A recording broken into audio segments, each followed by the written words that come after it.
এটা একটা আউটডোরে রিলে কন্ট্যাক্টর দেখুন।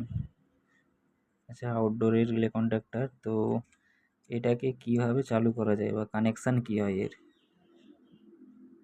চলো আজকে সেটা দেখাই। দেখুন, এটা রিলে কন্ট্যাক্টরটা আউটডোরে এইভাবেই থাকে, পুরো স্ট্রেট এইভাবে বসবে। তো মেন কানেকশান যখন আসবে, ফেজটা আসবে, এই পিনটায় ফেজটা লাগাতে হবে। এখানটায় ফেজটা লাগানোর পর আর এই সাইডে যে পিনগুলো আছে, এইটা আছে নিউট্রাল, এখানে নিউট্রাল ঢুকবে। তো ফেজ আর নিউট্রাল ঢুকলো, তারপরে এই দিকে যে পিনটা থাকে, এই যে স্টিকারের পাশে যে পিনগুলো থাকে, এতে হচ্ছে 230 যে লাইনটা ছাড়ে সিগন্যালের, সেই লাইনটা এই পিনগুলোই আসবে, এই পিনে একটা আসবে।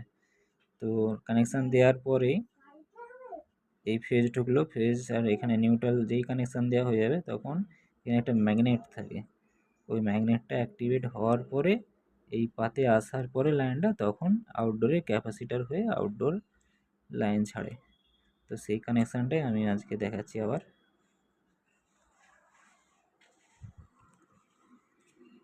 আছে ফেজ, রেড তার আছে ফেজ, এটা এখানটায় ঢুকবে।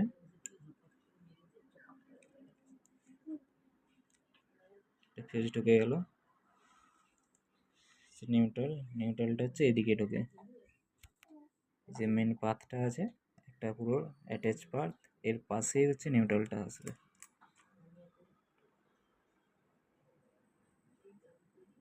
নিউট্রাল কানেকশন হলো।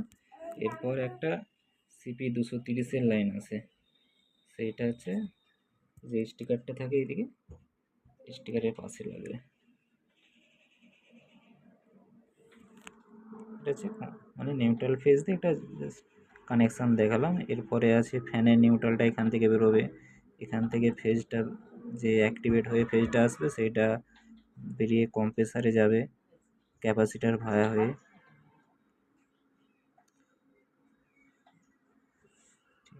ভিডিওটা ভালো, লাইক শেয়ার।